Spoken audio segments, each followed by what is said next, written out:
Hello, good morning. Hi, ma'am. May bisita ako dito ngayon. Anong pangalan nga natin, ma'am? Elisha San Mateo. Si Ma'am Elisha San Mateo. Mag-aaral ng manual. Automatic transmission. Ilan taong ka na nga po, ma'am? 17 po. 17. Oh, tama-tama. Yan ang magandang time na mag-aaral ng driving. Mga bata, mas madaling matuto. No?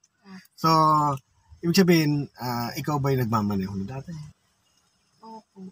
Mga ilang taon na nagmamaneho ka? Natuto po ako noong 2021 po nung tinuturuan po yung mother ko ng tito. Okay. So, isinasabay ka?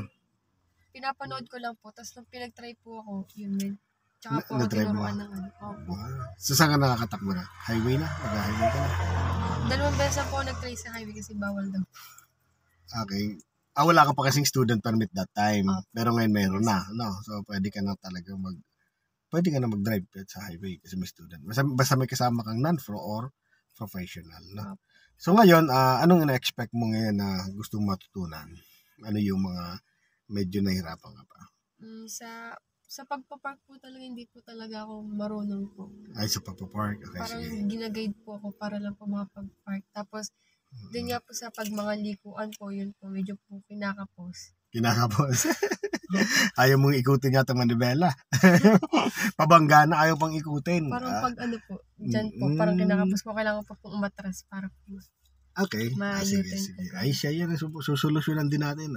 Kasi yung mga problema talaga ng mga baguhan. Yung kagaya, napaka-normal ng problema yan na kagaya mo nag-aaral. No? Ay, siya, sige. Start na natin yan.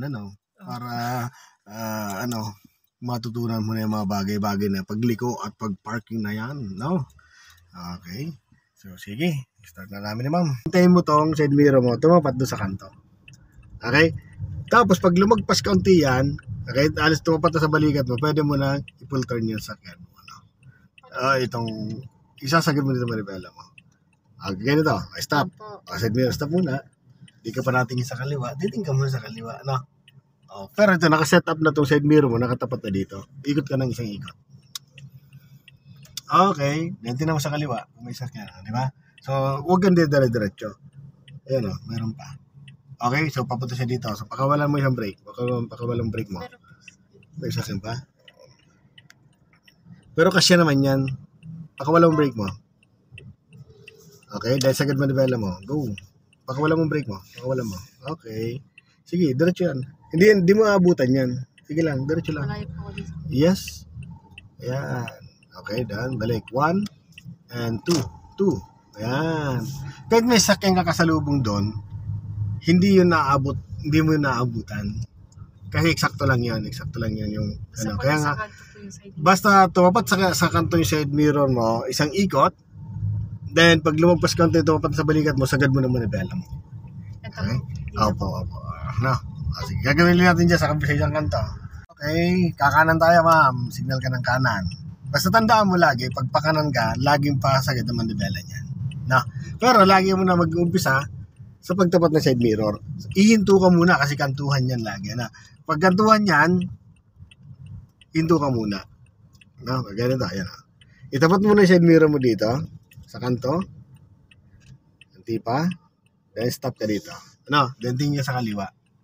Ganun yan Okay? Then pag tumakbo yan, wala na. Pag pinatakbo mo yan, go. Ikot ka ng isa. Sige. Then pag tumapat ng balikat mo dito, sa kanto, then saka mo siya sagad na. Ayan, diretso na. Go. Mamaya then babalik mo na. 1. Pag dumiretso, 2. Okay, gas. Sinasabi ko sa iyo. Kahit may kasalubong ka doon, yun lang yung gagawin mo. 1 and 2. Then dumiretso, 1 and 2. May bilang, no? May bilangan mo lang. Yan, marami kang kasalubong. Pag may kasalubong kang ganyan, tumingin ka lang sa guhit. Tingnan mo yung guhit, Hindi sila naman napasok dyan sa guhit na papunta din sa iyo, Nandun lang sila sa kanilang lane. So, ikaw, ganun din. Yung guhit na yan, so, lapitan mo lang, huwag mo lang sagasaan. Dikitan mo lang yan, slow down ka, may nakahinto dito. Titignan mo yung posisyon ng gulong niya. Tignan mo yung gulong niya. Halos kalahati pa ang nakapasok dito sa area na to. So, mag-a-adjust ka mapunta dito. So, dahan-dahan lang ang papasok dyan. Sige, diretso lang, dahan-dahan lang. May kasalubong, malawak naman yung kalsada. So, tinan mo itong side mirror mo. Di naman sasabit, diretso ka lang, no? Ganun lang, ano. Then, babalik ka na dyan. Slow down ka dyan. Kanti pa. Sige, posisyon lang muna. Huwag mong gagaling manibela mo, ha. Then, tingin mo sa kanan. Wala. Then, tapat na. Ikot na ganun sa. Go. Ikot lang isa lang. Isang ikot. Yun. O, yan. Kailangan isang ikot lang yan. Then, dagdag ka ng konti kasi medyo nabitin tayo. Then, balik sa gitna. 1. Diretso lang. Ano? Naiintindihan mo na siya ngayon. O, papraktisin lang natin ang papraktisin yan, ano? Okay. Okay, stop. Ngayon, tuturuan naman kita kung paano mag-park, no? So, may tatlong klaseng park na position. Ito yung tatawag na nose-in position, reverse position, saka yung parallel. No? So, ngayon, start muna natin sa nose-in. Nakita mo yung anong yan? Yan dyan sa, yan sa, oo, dyan ka papasok, no? So, yung paano yung technique para mag-parallel, mag-nose-in, ano yung mga technique para mag-nose-in parking. So, una, itapat mo rin yung side mirror mo doon. Okay. Kanti pa. Yan, tapat na. Pag dapat ng side mirror mo dyan, pwede ka nang umikot ng isang ikot dyan. Yan, ikutin mo yan. Then, i-push mo na unti-unti lang. Okay, then pag kulang pa, nakita mo balog pa dito, kabig ka lang na kabig na ganyan. Ang nose-on position kasi parang lumiligaw ka lang sa isang kantuhan. Ganun ang pag-parking. Punta ka pa dito. Kasi nasigip ka naman dyan. Okay, then, position mo siya. Kanti pa, then, stop. Ganun lang ka-easy yung pagpapark ng nose-in position. Lalo na kung ang kalsada ay malapad. Pero pag yung masikip, so iba yung technique naman doon. So yun tutulong sa mga technique na yan namaya. Okay? So paglabas muna, lalabas muna tayo dito. Okay. Atras ka. 1, then reverse tayo. Pag lalabas ka naman sa nose-in position, so wag mo nang gagalaw yung manabela mo, lalo na kung masikip yung parking mo. Sa ngayon medyo malapad naman, so atras ka muna. Palagpasin mo lang to. Ito, dyan sa nguso ng sakyan mo. Dahil mapupunta tayo di sa kanan, ang kabig mo dyan sa kaliwa. Kabig mo sa kaliwa. Okay, yan. Sige. Dahil pupunta tayo doon sa dulo tayo. Okay, tingnan dyan ma'am. Kunti pa. Okay, stop. Okay, tayo mo naman siya. Punta naman tayo doon. Sa dulo. Down. Dito tayo magpa-parallel naman. Punta ka dito. Practicing kita ng parallel dito.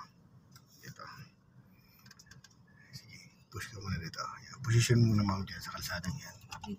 Yes. Okay. Then stop. Dito natin ipa-parallel dito. So sample na lang. Yung nakita mo itong yung damo. Yung pinaka-end ng mga damo na yan. Ito to. Okay. Yan, kumbaga, parang yan yung pita ng sakyan. Gagawin mo, itapat mo yung puwet ng sakyan mo dyan sa, niya. Kumbaga sa sakyan din. So tatabi ka muna, pupunta ka doon, tatabihan mo siya, tatabi ka doon, sige. Hanggang sa tumapat lang yung pita ng sakyan mo dito, sa pinaka-end. Ayan, stop. Para malaman yan, syempre dito, pag tingin sa side mirror mo, pag nakita mo na siya, ibig sabihin nalagpasan mo na yan. I-adjust mo yung side mirror. Adjust mo. Hindi, ito to, ibaba ko na konti. Ayan nakita mo na, yung kita mo na siya, ayan So, ganyan, pag nakita mo na yan, ibig sabihin, nalagpasan mo na yan. So, gagawin mo, pwede mo nang kabigin manibela mo dito. Saka ka lang mag-a-adjust. Kapakanan, no? Ilan po? Isa, kahit idolo, kahit i-full turn mo na yan. Sige, sakit mo na yan. Yan. Okay, then lagyan mo sa reverse. Okay, yan. Dito malalaman kung sobrang lagpas ka. Kasi pag nag-react yung sakyan mo, pag sumikip agad, ibig sabihin, sobrang lagpas ka noon. Pero pag nag-react ka naman, di mo sasagasa yung damo na yon, yung pinaka-kanto na yon, ibig sabihin, tama lang yung position mo. Okay. So atras. Dito ka tumingin. Ayan Ayan. Nag-react, stop. Diba? So, igitna mo naman manibela mo. Gitna mo manibela mo. 1 and 2. Then atras ka. Punta ka hanggang dulo sa gutter na yan, ilapit mo yung gulong mo doon. Sige. Huwag mo munang gagalaw yung manibela mo. Pag malapit na dyan yung gulong mo, kanti pa. Kanti pa. Okay, stop. Sagad mo na manibela dyan. Yes, sagad mo. Hanggang dulo. Okay, then, atras. Hindi mo itong pumantay yung katawan ng sakyan mo di sa gutter. Sige pa. Iyo, kanti pa. Kantayin mo to. Stop. Iyo, kantayin na, no? O, gitna mo manibela mo. 1 and 2. O, yun ang parallel, no?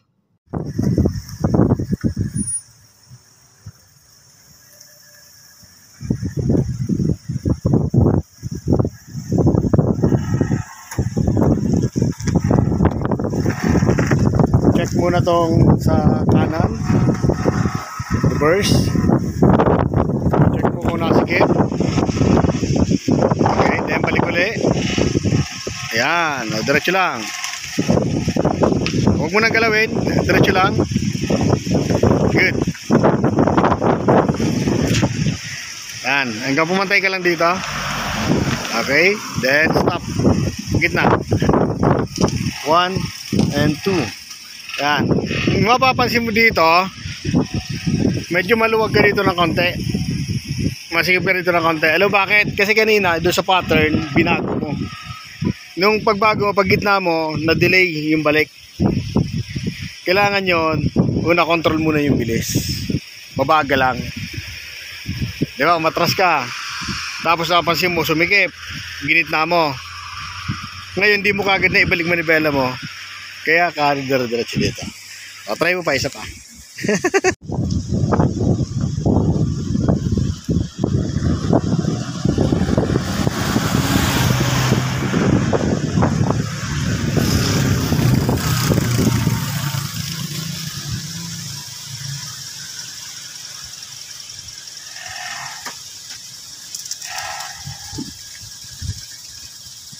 Good.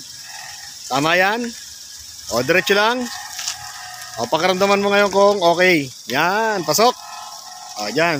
Dito ako tumingin. Stop. 1, 2, then reverse. Okay. Okay yan. Paradahan. Gagawin natin, natras tayo dun, parallel lang natin. Nakita mo tong gray na kotse na to. Okay, lalapitan mo lang siya ng konti, tapos tatapat mo yung side mirror mo sa kanya. Na? Yung side mirror ko po, sa side mirror dito niya. Yes. Okay, so tapos mo. Natin parallel dito. Okay, then, atras. Siyempre, malayo ka sa kanya, lalapit-lapit ka ng konti lang. Okay.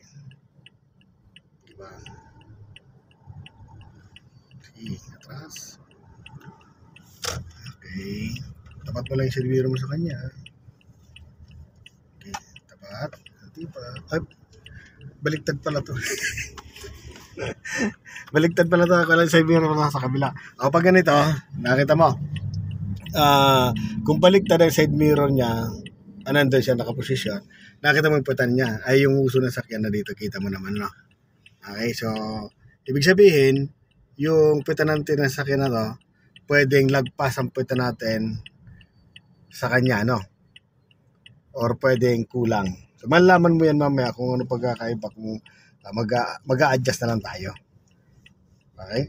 So, sagad mo nibela mo dito. Baka lang. Yan. Then, dito mo nang tingin na. Atras ka. Pag hindi naman siya sumigip, agad, ibig sabihin, tama lang yung posisyon natin, na. Okay, slow down. Yan. Tapos nakita mo yung bukyo na yan. Yung, di ba may ilaw siyang dalawa? Yung ilaw nung dito sa kanan niya, kailangan makita mo dito sa mirror na to. Sige, atras ka. Go. Yan. Ganti pa. Ganti pa. O, kita mo na? Ganti pa. Okay? Stop. Gitna manibela mo. 1, 2. Then atras ka. Dito ka tumingin. Yung gulong mo sa likod, ilapit mo sa gutter. Sige. Kanti pa. Kanti pa. Sige pa. Sige pa. Sige, copy ka na dyan. Up, stop. Sagad manibela mo dyan. Sige, dulo. Yan, very good. Then atras. Okay. Yun. Hindi na. Masikip. Sige lang. Napa-adjust. Sige, atras ka pa. Up. Kanti pa. Atras pa konti. Okay. Dahil dito masikip na, nakita mo. Dito nakapasok na rin naman tayo. Sagad mo manibela mo dito para makorek natin. Sige. Sagad mo. Sige, sagad mo dito manibela mo. Sige, dulo Okay. Then, lagyan mo sa drive. Abanti ka na konti pag ganyan na. Iangat lang natin ito. Abanti-ganti. Go. Ganti pa. Okay. Ganti pa. Stop. Kabig na manibela mo ko doon sa kaliwa naman. Itatama natin ito. Yan. Ito naman. Then, lagyan mo sa reverse, syempre. Okay. Then, atras. Pag pumusisyan, sige, atras. Pwede mo. Okay na yan. Pantay na. Gitna manibela mo. 1 and 2. Okay. Then, atras ka pa. Para umangat-angat tayo ng konti. Maganda inaangat mo dyan ng konti yan.